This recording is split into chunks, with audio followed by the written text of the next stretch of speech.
Hello, students. Today we're going to do a video, take video notes on subtracting positive and negative numbers. So please remember to title your page and to put today's date, that is the date you're actually taking the notes. Please be sure to pause the video so you can copy down any notes. Remember, when you're writing in your notebook, the video should be paused. Let's get started. Okay, so here we're talking about how do we subtract. We've already practiced how we multiply, divide, and add negative and positive numbers. So now we're going to deal with subtraction. And even though we're using integers in this example, these same rules will apply when we're working with rational numbers, which include fractions and decimals.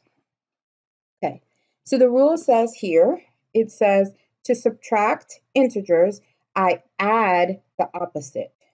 So I know that may not make a lot of sense right now, but hopefully after this video, it should make some more sense. Basically, what we're saying here is that we're going to change, when we're presented with a subtraction problem, we're going to change that subtraction to an addition problem. And the second number in the problem, we change to its opposite.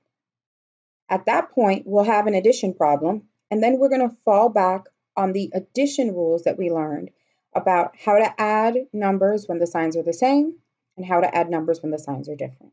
So let's take a look and see what this looks like in action. So here's my first example. I have 7 minus a negative 4.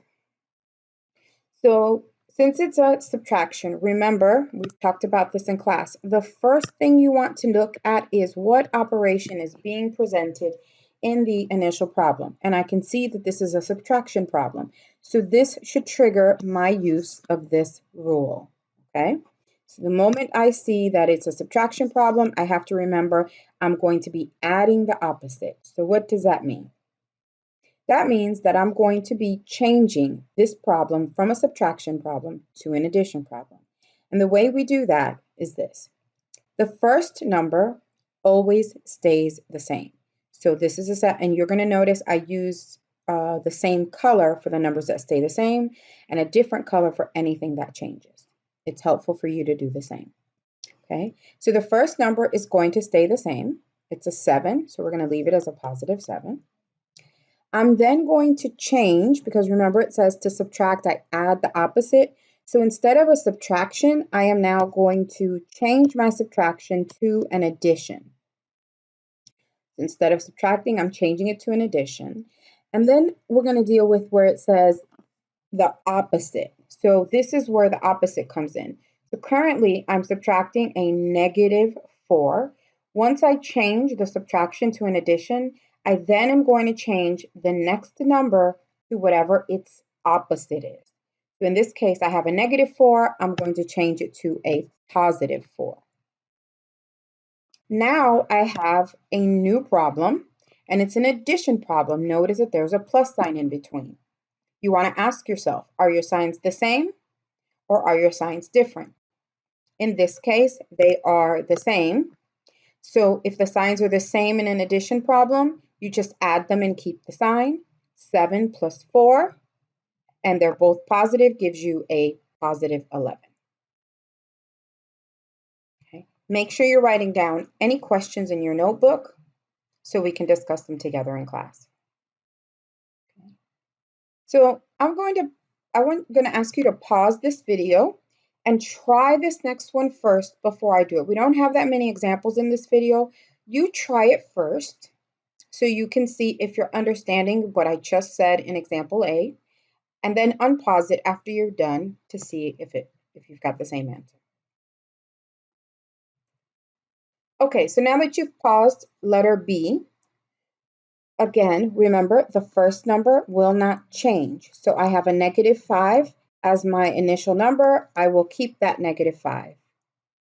I see that there's subtraction in between, so subtraction will turn into addition.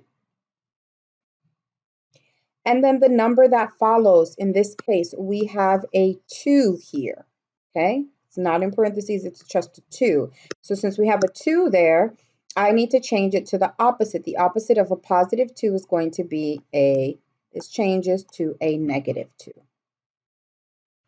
So now your new problem is this addition problem. And we're adding -5 and a -2. The signs are the same. Simply add them and keep the sign, which will give you a -7. So I hope you see that we're relying on the addition rules and understanding what happens with addition and integers, because every subtraction problem will become one of those two types of addition problems. We just have to follow this procedure to change it. And in class, we'll talk about how to do this on a number line and with counters. All right, so here we have two more. I'd like for you to pause the video and try those two on your own, and then come back and see if you've got them right. All right, so in this next problem here, letter C, my first number is a +6 subtracted from a -3. The moment you see subtraction in the problem, you know that you're going to use the rule of adding the opposite. So instead of subtracting, I'm going to add, and then this is going to become the opposite. So my first number will always stay the same, +6. I keep that in the same color so you guys can see it stays the same. Then I'm going to change my subtraction to an addition. And the opposite of -3 will change to a +3. My signs are the same, so I will add them and keep the sign.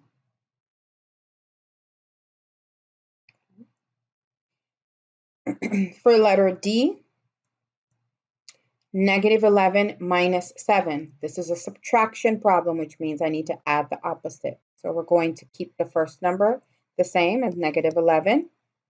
I'm going to change my subtraction to an addition here. And the following number is a +7. I'm going to change that to a -7. And my signs are the same again on this example. So -11 plus a -7, remember when your signs are the same, you add them and keep the sign. All right, so now pause the video once again and try letter E.